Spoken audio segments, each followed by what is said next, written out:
নিষেধাজ্ঞা অমান্য করে সুনামগঞ্জের টাঙ্গুয়ার হাওরে চলছে শত শত ইঞ্জিনের নৌকা ও হাউসবোট। অস্তিত্ব হারাচ্ছে দেশীয় মাছ, পাখি সহ প্রাকৃতিক সম্পদ। হুমকিতে পড়ছে পরিবেশ।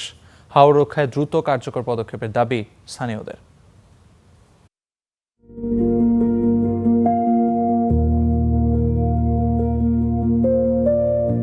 নীলচে পানির ঢেউয়ের খেলা, তার সাথে তাল মেলাতে ব্যস্ত অসংখ্য পর্যটক।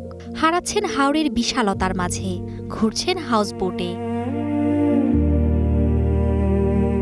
অথচ চলতি বছরের শুরুতেই টাঙ্গুয়ার হাওরের সংরক্ষিত এলাকায় হাউসবোট চলাচল নিষিদ্ধ সহ ১১টি নির্দেশনা দেয় সুনামগঞ্জ জেলা প্রশাসন। তবে তা অমান্য করেই চলছে নৌযানগুলো। উচ্চস্বরে বাজছে গান। অনেকেই ক্ষতি করছেন হিজল করচ বাগানের, সাথে প্লাস্টিকের ছড়াছড়ি। হাউস বোটের মধ্যে যে মলমূত্র, তারপরে আরো যে বর্জ্যগুলা, ওই বর্জ্যগুলা আপনার ওই হাওরের মধ্যে আবার চালানো হইতেছে। গাছপালা এগুলোর মধ্যে বেঁধে যায় নৌকাগুলা, এর কারণে প্রাকৃতিক পরিবেশ বিপর্যয় হচ্ছে। হাওরের যে পরিবেশ, পানির যে অবস্থা, মানুষের মলমূত্র দিয়ে সবকিছুতে একদম বিশ্রী অবস্থা। যে ময়লা, পলিথিন, যে আবর্জনা, এগুলোর জন্য যে পরিবেশটা এটা নষ্ট হচ্ছে। অনেক ইঞ্জিন চালিত নৌকা এত পরিমাণ বেশি যেগুলো কন্ট্রোলের বাইরে। সো আমি মনে করি যে প্রশাসনের দায়িত্ব সহকারে এই জিনিসটার একটু কন্ট্রোল করা উচিত। এ নিয়ে উদ্বেগ জানিয়েছে পরিবেশবাদীরা। টাঙ্গুয়ার হাওর হুমকিতে বলে মনে করেন তারা।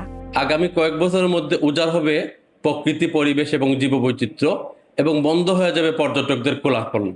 সবার আগে টাঙ্গুয়ার হাওর বাঁচিয়ে রাখতে হবে। হাওরে অনেক কার্যক্রম পরিচালনা করার কথা, কিন্তু দৃশ্যমান তেমন কোনো কার্যক্রম হচ্ছে না।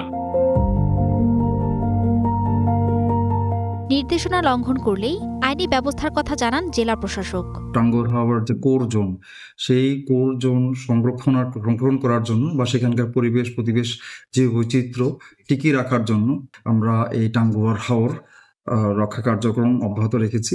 তবে এই যে নির্দেশ জারি করা আছে, সেই নির্দেশনা যদি কেউ লঙ্ঘন করে তাহলে বিধি মাফিক তাদের বিরুদ্ধে ব্যবস্থা নেওয়া হবে। হাওর রক্ষায় সবাইকে সচেতন হওয়ার আহ্বান জানিয়েছে প্রশাসন। Desk report, star news.